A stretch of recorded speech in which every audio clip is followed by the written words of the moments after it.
Greetings, all. Well, I had one of the long-time viewers down there in Miami send me several ghost stories, actually. One of them so weird, so creepy, I'm still working on it. We'll get to it. But he had a second one here that rang a few bells in my life. And so I just thought we'll start by letting Leo tell the story himself, since I have it here on audio. My mom, every now and then, like I think she has sleep paralysis, but every now and then she sees like a tall figure wearing like old school Cuban clothing, very tall, and it looked like the silhouette of my great grandfather, who I'm named after. His name was Leonardo. They named me Leonardo, and he always kind of appears to my mom whenever like there's something in the family going on, like maybe tensions or money problems or some sort of hardship that we're overcoming. And it's always like he never says anything when he appears to my mom, but it's almost like she feels like a warm, like harmless feeling. So even if it's like sleep paralysis triggering it, it's not giving her terror. One time, when I was still living with my mom, it was late at night. I was playing video games in the living room, and I hear what sounds like maybe a lady maybe walking outside, because I was living in a rough part of Miami where it was perfectly normal to like hear homeless people like yelling outside and whatnot. So I hear like a woman yelling. I'm like, oh, there goes a crackhead. But then and then a couple of minutes go by, and then I get the idea, oh, let me go check on my mom and ask her if she hears the crackhead lady yelling. And when I go to her room and open the door, I see my mom like panicking, and she stood up from bed with not even putting her shoes on, and barefoot, and she was saying, "Oh, I got scared. And I realized there that it was her who was like, she was screaming, and she said that she saw my great grandfather again. He was in the corner of the bed, and she felt safe. But then to the other side of the bed, so he was on the left, and then on the other side of the bed there was like what she said, it looked like a demonic figure, like a shadowy being, like trying to creep up and get to her. But like she felt like my step grandfather's presence, like was keeping it at bay. So she was screaming and yelling, not so much because my step grandfather was there, but because there was this figure trying to creep up and get to her, I think. That's the only other story that I have right now. Well, pretty creepy, huh? Well, I've had some similar experiences myself. I do periodically, have visitations in dreams, mostly from deceased pets, particularly, but in waking life, wide open, with this, eyes wide open, I have had experiences where what appears to have been the souls of deceased friends actually leave messages in my living space in code that only the two of us might have understood. So there's no mistake who it was that did that, but it was after they had just recently died. And I have one experience that's so similar to Leo's mom's, where I was at a point in life where I was so despondent, I had failed so completely, and I found myself being just absolutely worthless. And, well, it was at that time, laying there on my bed feeling completely worthless that my great-grandfather showed up at the end of the bed. Ghostly. You could see through him. No, I didn't get a warm sensation from him. No, he was agreeing. Yeah, you're a complete disaster. What a waste of a human being. You share my name, and you shouldn't. Yeah, if you Google William Henry Merrill, which was my name, my grandfather's name, all you get is great-grandpa because, well, he started Underwriters Laboratories, the electrical proofing firm, and he rewired the Columbian Exposition in Chicago so it didn't burn to the ground and kill a bunch of people. He was a fairly famous man when it came to proofing electrical equipment. I probably can't even come close as far as my connection to seeds and growing things these days. But yeah, you Google his name, and that's all you get. You have to type Bill Merrill or Bill Merrill Organic Gardening or something like this. And then I Google pretty well too, but not like Grandpa. Yeah, so he was pretty distraught. He took one look at me. He says, "Oh God, what a waste," and vanished.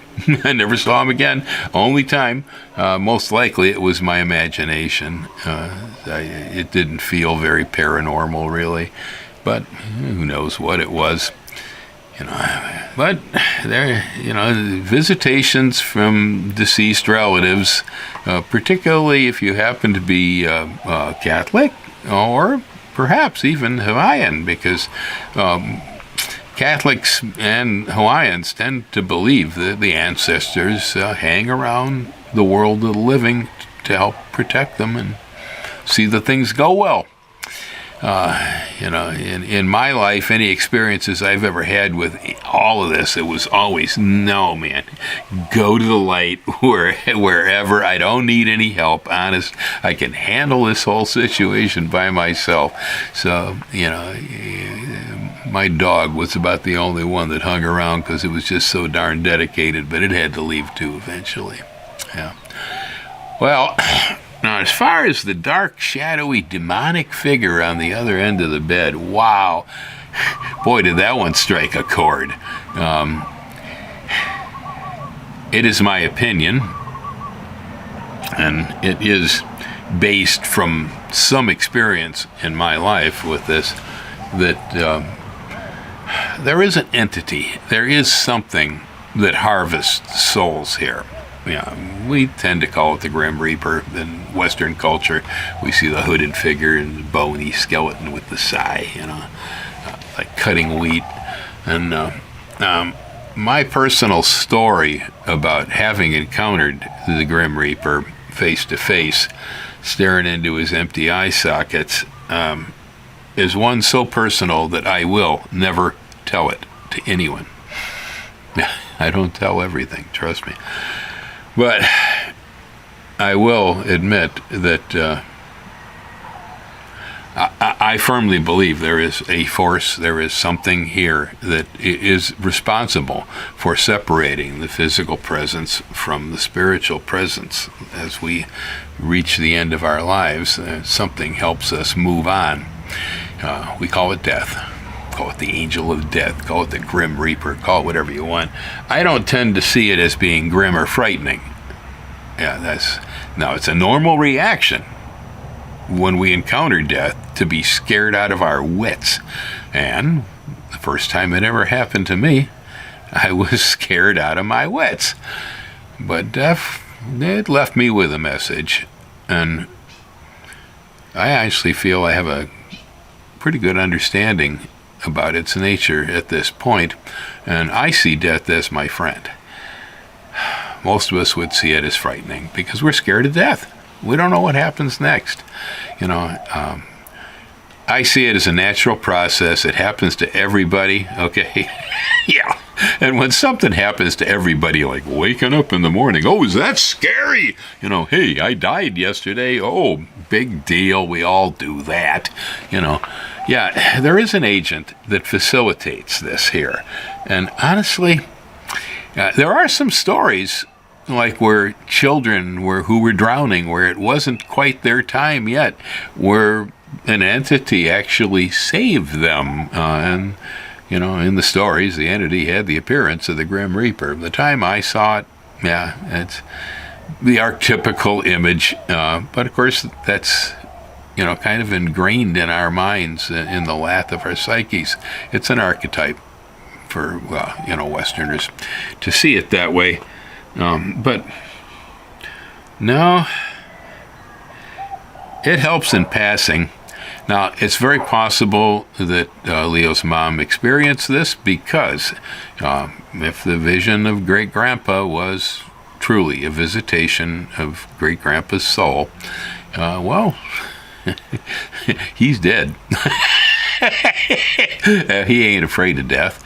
And having death around, well, when you're looking at a dead person and you can see him, seeing death is probably not that difficult either. I don't know, I'm trying to put explanations on this, but I had the distinct impression, listening to Leo, I said, oh, that's death. It's just hanging out there, and it's always hanging out there. Yes. Death is always right over our shoulder. In my case, it's over the left one.